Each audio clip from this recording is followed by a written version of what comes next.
नमस्कार, एक 24 देख रहे हैं। यहाँ पर मैं हूँ आपके साथ साहिल। देखिए, उप मुख्यमंत्री सम्राट चौधरी के आवास पर जो है बैठक हुई।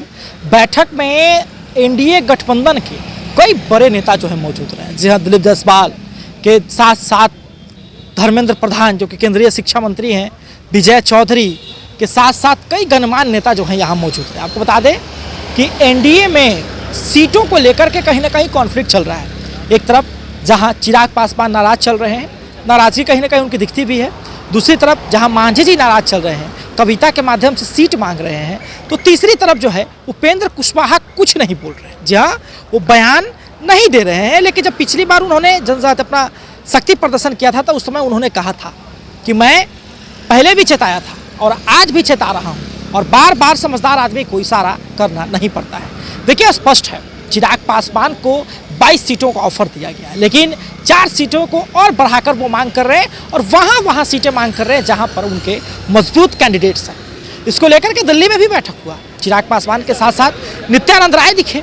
नित्यानंद राय से काफ़ी करीबी उनकी बढ़ी हुई है, लेकिन स्पष्ट है कि भाजपा जो है चाह रही है कि एनडीए जो है पूरी तरह से मजबूत रहे, लेकिन बाकी जो छोटे छोटे दल है वो अलग अकड़े हुए हैं। मांझी जी अपनी सीटों की मांग कर रहे हैं, चिराग पासवान अलग सीटों की मांग कर रहे हैं, उपेंद्र कुशवाहा कुछ नहीं बोल रहे हैं, लेकिन फिर भी कहीं ना कहीं निगाहें भी उनकी है कि सीटों को हम लेकर के कॉन्फ्लिक्ट रहेगा।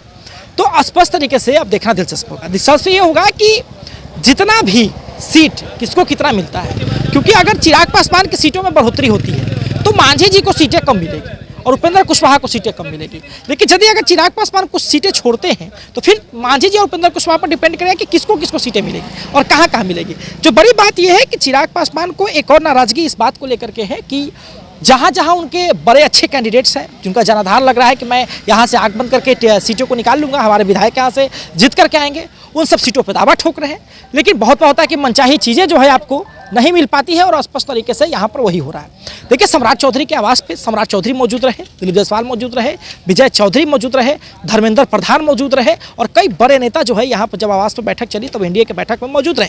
हालांकि बैठक का सिलसिला जो है लगातार चल रहा है और बैठक के सिलसिला में सबसे बड़ी बात कि चिराग को अलग ना होने दिया जाए, क्योंकि स्पष्ट समझ लीजिए कि चिराग पासवान की नाराजगी बहुत अधिक चल रही है और चिराग पासवान के पास जो कैंडिडेट्स हैं जो कि टिकट की आशा लगा करके बैठे हुए हैं, अगर कहीं ना कहीं चिराग पासवान को उस विधानसभाओं में टिकट नहीं मिला, उनके कैंडिडेट उनसे अलग हो गए, तो कहीं ना कहीं चिराग के जनाधार पर जो है बड़ा असर पड़ सकता है और चिराग पासवान अपने समर्थकों को लेकर के, अपने उम्मीदवारों को लेकर के रिस्क नहीं लेना चाहते हैं। खास करके उनके जो प्रदेश अध्यक्ष है राजू तिवारी, उन्हीं के टिकट कटने की जो है खबर आ रही है। जेडीयू के कई विधायक जो कि सिटिंग एमएलए हैं, उनके टिकट कटने की खबर है, जिसमें गोपाल मंडल का नाम आ रहा है। तो सबसे अधिक बात है कि सबसे पहले जब सीट शेयरिंग का पेच फंसेगा तो उसमें किसको कहाँ पे मिलता है, कितनी सीटें मिलती है वो तो अलग बात है, किसको कहाँ पे मिलता है। कहीं जदयू का जनाधार है, वहाँ अगर लोजपा को मिल गया तो फिर गड़बड़ हो सकती है। कहीं भाजपा का जनाधार है, वहाँ यदि जदयू को मिल गया तो फिर गड़बड़ हो सकती है। ये सब कॉन्फ्लिक्ट अब तक फंसा हुआ है। देखना दिलचस्प होगा, क्योंकि दिल्ली में भी बैठक हुई है, उसके बाद क्या कुछ निर्णय आता है देखते रहे। सभी उसके लिए 24 हमारे सहयोगी नीरज कुमार हमारे साथ थे।